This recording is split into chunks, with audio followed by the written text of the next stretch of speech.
Before applying to Germany, you must understand these options. जी, तो guys अगर अगर आप इरास्मस मुंडस स्कॉलरशिप की बात करें तो इरास्मस मुंडस स्कॉलरशिप में आपको 3 से 4 डिफरेंट कंट्रीज में पढ़ना होता है अपने 2 साल के लिए। और आपको पर मंथ जो है ना स्टाइपेंड मिलता है, जैसे 1400 यूरोज आपको स्टाइपेंड मिलता है, ठीक है।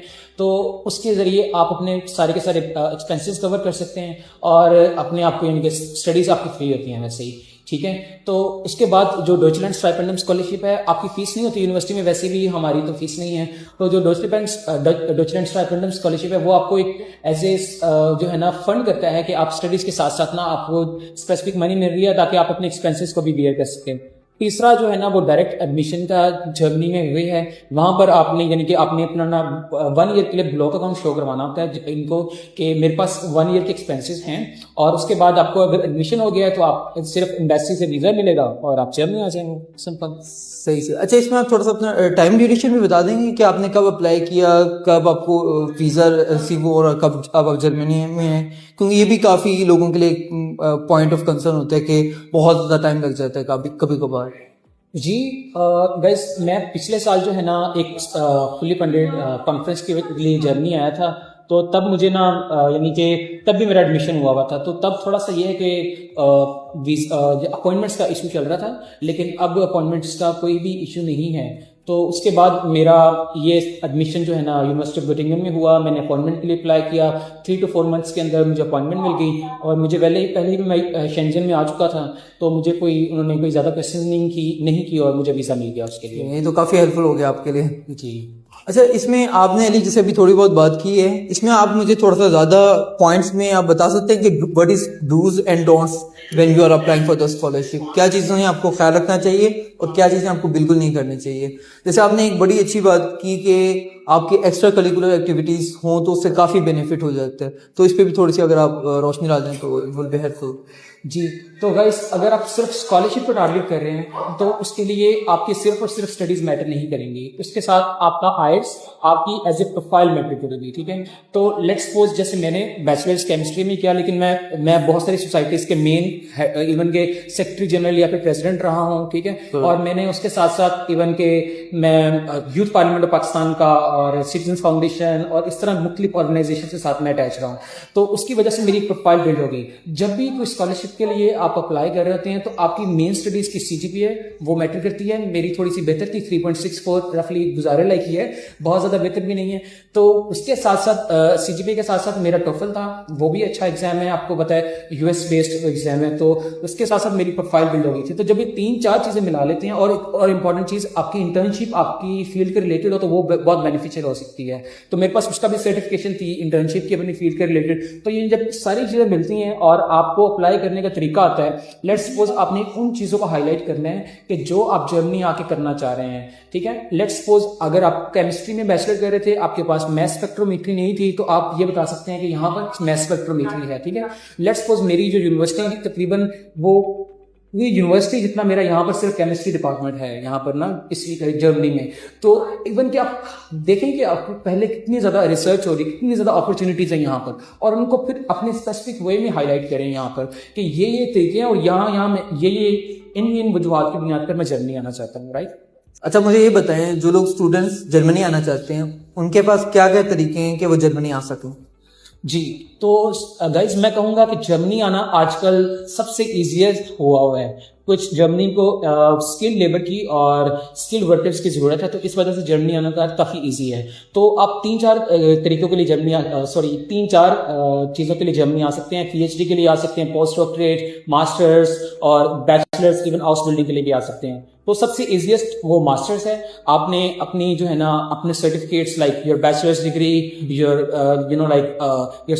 इन ट्रांसक्रिप्ट, ये आपने लेने हैं और इनको सिर्फ HSC से वेरीफाई करवा लें। और ना एक तरीका होता है कि डाट की वेबसाइट है dot.de, ठीक है। आपने उस वेबसाइट पर जाना है और वेबसाइट पर जाकर ना आपने फिल्टर लगाना है अपनी फील्ड के रिलेटेड।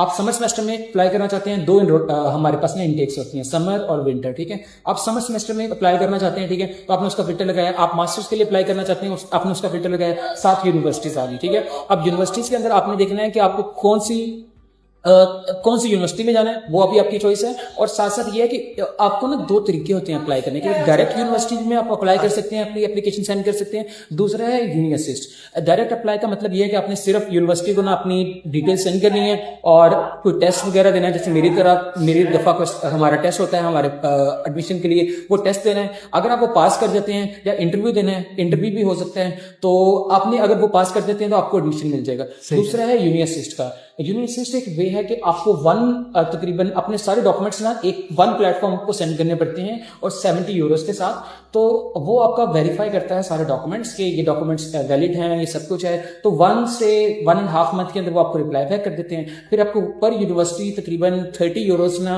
देने पड़ते हैं और आपका ना वो आपकी एप्लीकेशन प्रोसेस होती है। जो मैंने किया, मेरा जो है ना अनफॉर्चुनेटली उस टाइम पे मेरा यानी कि ना जर्मनी का उस तरह बहुत ज्यादा शौक नहीं था, तो मैंने सिर्फ उन्हीं यूनिवर्सिटीज को टारगेट किया जहां पर ना कोई फीस नहीं थी। तो जर्मनी के 3 साल university of Heidelberg, university of Gottingen and university of Vienna, in 3-4 universities में मैंने अप्लाई किया और मोस्टली में मेरा एडमिशन हो गया।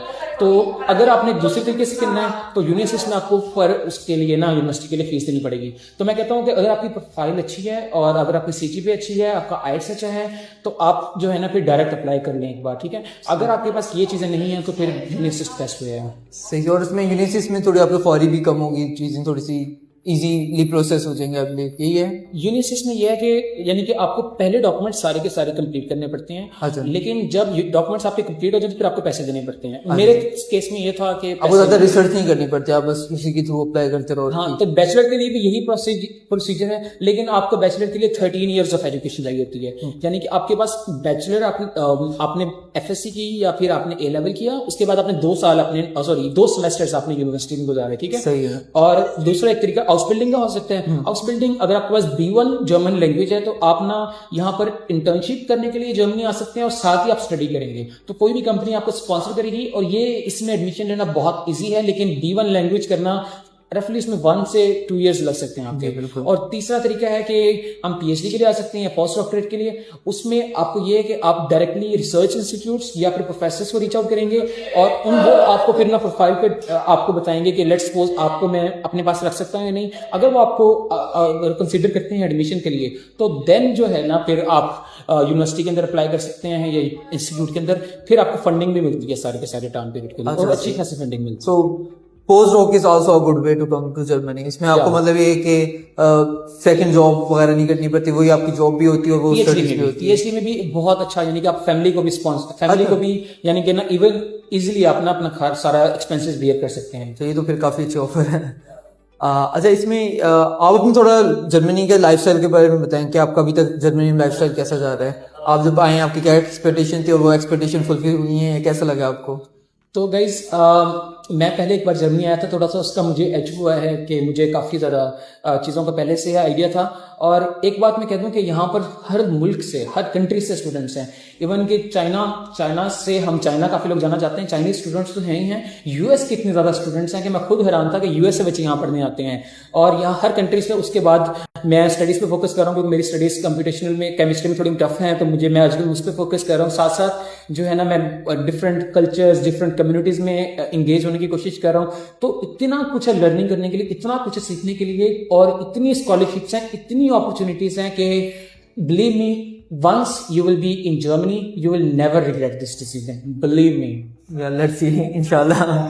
अच्छा, इसमें एक और मेरा पॉइंट था जो पिछली डिस्कशन से था, वो ये था कि आपने यूनिवर्सिटी कैसे चूज करनी है, मतलब क्या क्या चीजें आपके माइंड में होनी चाहिए यूनिवर्सिटी को चूज करते हुए या यूनिवर्सिटी में अप्लाई करते हुए। क्योंकि जैसे आपने कहा, जैसे यूनिवर्सिटी में आपको हर यूनिवर्सिटी में जब अप्लाई करेंगे तो आपको यू हैव टू पे 70 यूरोज, आई बिलीव 30 यूरोज। तो उसमें आप बताएं कि क्या किन यूनिवर्सिटीज में अप्लाई करना चाहिए, क्या क्या चीजें देखनी चाहिए।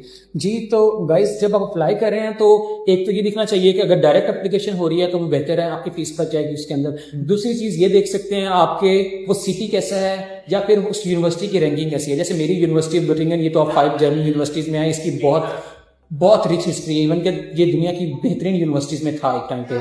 तो उसके बाद मैंने यानी कि सिटी देखा, मेरा सिटी बहुत ज़्यादा स्टूडेंट्स फ्रेंडली है, रफली 30% जो है ना पॉपुलेशन स्टूडेंट्स है हमारी यूनिवर्सिटी की। और उसके बाद जो है ना मैंने ये चीज़ें देखी कि यानी कि मैं जहां पर आकर ज्यादा सीख सकता हूँ और अल्टीमेटली जो है ना अपना फ्यूचर ब्राइट कर सकता हूँ। और उसके अलावा आप जॉब मार्केट को देख सकते हैं। लेट्स सपोज जहां पर आप जाना चाह रहे हैं वहां पर जॉब्स अवेलेबल होंगी या नहीं, और क्योंकि यहाँ पर आप ना स्टडी के साथ साथ ना जितनी मर्जी तकरीबन समझ लो जितनी मर्जी जॉब कर सकते हैं। पाकिस्तानी करते हैं इस तरह, लेकिन मैं ऑब्वियसली इसको वो नहीं करूंगा, फेवर नहीं करूंगा, लेकिन आप करना चाहें तो ऑब्वियसली कर सकते हैं। तो ये 3 से 4 चीजें आप देख सकते हैं। सही सही, ठीक है। I think thank you for the interview, it was pleasure talking to you. I think इस वीडियो से काफी लोगों को फायदा हो जाएगा। Thank you very much. And if you have any type of questions, you can just ask in the comments and we will try to help you out. Yeah. Thank you. Thank you very much. Bye. Bye.